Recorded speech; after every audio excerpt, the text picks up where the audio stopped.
Of the fantasy basketball season.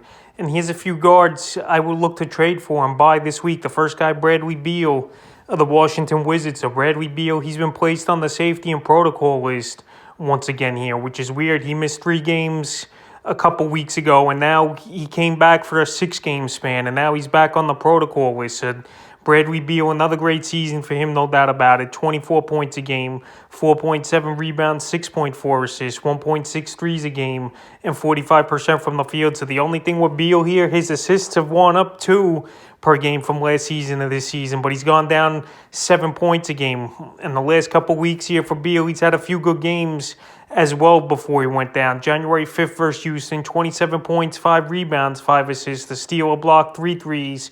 36% from the field. January 7th at the Bulls, 26 points, 3 rebounds, 6 assists, a steal, 2 threes, 64% from the field. And January 9th at the Magic, 20 points, 6 rebounds, 7 assists, a block, 3 threes, 31% from the field. So this season the scoring's down a little, but he's still going to have those huge scoring games here and there where he's going to go 40, 45 points in a ball game is Beal. But now that he's back on the safety and protocol list is a little concerning to me after he missed only 2 weeks ago 4 or 5 games with the issue. So right now, while he's out of the lineup and his scoring's gone down a little, this would be the only time, in my opinion, where you could get Bradley Beal on a little bit of a discount, and I would try to do it here this week. Guard Kevin Porter Jr. of the Houston Rockets. So Kevin Porter, it's been a down year for him after last season, where he went to Houston in the second half of the year after leaving Cleveland.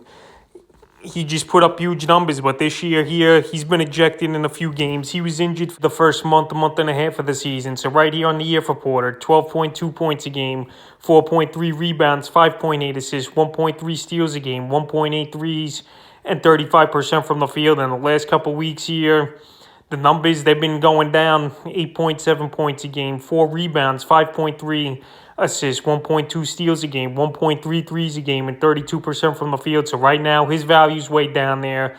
We definitely know the potential of Kevin Porter Jr. We saw it last season, like I mentioned. So right now, he just has to get things going again. He's got to be more in control and more focused, and I think this kid could get it going here. Houston's obviously rebuilding. It's another bad season for them, and Porter's going to get every opportunity to play major minutes once again. So right now, while his value's down, you don't have to give up much to get him. The last few games here for Porter, January 7th versus Dallas, 11 points, 2 rebounds, 4 assists, 2 threes, 50% from the field. January 9th versus the T-Wolves, 9 points, 6 boards, 8 assists, a steal, a 3, 30% from the field.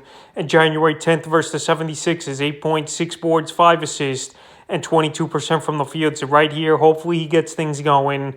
But right now, I would just put feelers out for Kevin Porter if you want to get him on your roster, because like I mentioned, the value's way down, and you don't have to give up much to get him. And the third and final guard I look to try to buy and trade for this week is Buddy Hield of the Sacramento Kings. So Buddy Hield this season, pretty decent year, but the numbers have dropped a little bit from last season to this year. 15.4 points a game, 3.8 rebounds, 2 assists, 3.6 threes a game, and 39% from the field. But the last couple weeks here for Hield, his scoring's dropped just a bit. 13.8 points a game, 3.8 boards, 2.1 assists, a steal, 3.4 threes a game, and 41% from the field. So Hield, we know his specialty scoring the basketball and just shooting a lot of threes and hitting a decent amount for fantasy owners on the season. But the last few games here, he hasn't really shown anything like he has early in the season. January 7th at Denver, 7 points, 2 boards, 2 assists, 2 steals, a block, 2 threes, 22% from the field. January 9th at Portland, 10 points, 7 boards, 2 assists, 2 steals,